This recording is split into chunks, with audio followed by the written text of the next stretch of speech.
नमस्कार। हम आज चर्चा करने वाले हैं भारत में एमपी एमएलए को पद से कैसे हटाया जा सकता है, लिली थॉमस वाद क्या है और इसके चक्कर में राहुल गांधी की सदस्यता क्यों गई थी। राजनीति का अपराधीकरण नाम से फेमस केस का क्या पूरा का पूरा आधार है, इन सब चीज़ों के बारे में चर्चा करेंगे। तो सबसे पहले दोस्तों, भारत में एमपी एमएलए की सदस्यता जाने के दो आधार हैं। एक आधार भारत का संविधान देता है, जो कि अनुच्छेद 102 के तहत एमपी और 191 के तहत एमएलए यदि कोई लाभ का पद ग्रहण करते हैं तो ऐसी स्थिति में उनकी सदस्यता चली जाएगी।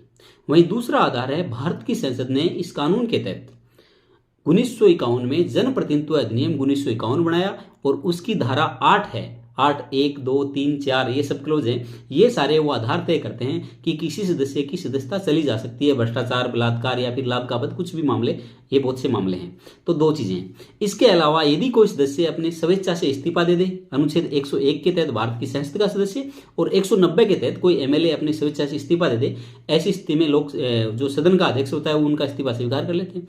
किसी सदस्य की मृत्यु हो जाए या फिर किसी सदस्य को लगातार 60 दिन सदन से अनुपस्थित रहने पर उनको निष्कासित किया जा सकता है। ऐसा केस हो चुका है पहले भी।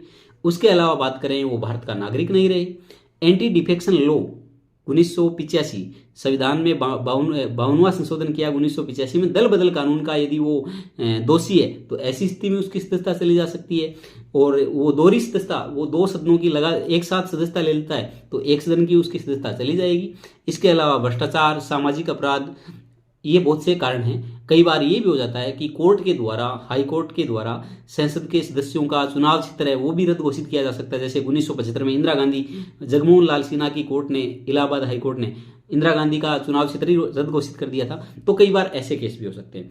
लेकिन 2013 में lily Thomas versus union of India case, जिसको राजनीति का अपराधीकरण के केस नाम से जाना जाता है, इस केस ने जन प्रतिनिधित्व अधिनियम की धारा 8 का सब क्लोज 4 है, इसको कोर्ट में चैलेंज किया और कोर्ट में चैलेंज करते हुए कहा कि ये केस है भारत की संविधान की मूल भावना के, ये धारा है संविधान की मूल भावना के खिलाफ है और संसद ऐसा कोई कानून नहीं बना सकती है जिसमें एक सजा व्याप्ता व्यक्ति को रियायत देती हो।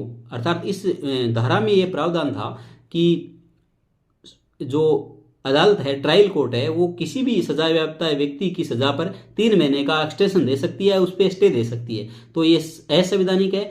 ऐसी स्थिति में सुप्रीम कोर्ट ने माना कि वास्तव में ये धारा असंवैधानिक है और उसको सुप्रीम कोर्ट ने हटा दिया। जन प्रतिनिधित्व अधिनियम की धारा 8 का सब क्लोज 4 है, उसको शून्य घोषित कर दिया और उसी के खिलाफ यूपीए सरकार वो बिल लेके आई थी जिसको राहुल गांधी ने संसद में पाड़ दिया था, क्योंकि जनहित के खिलाफ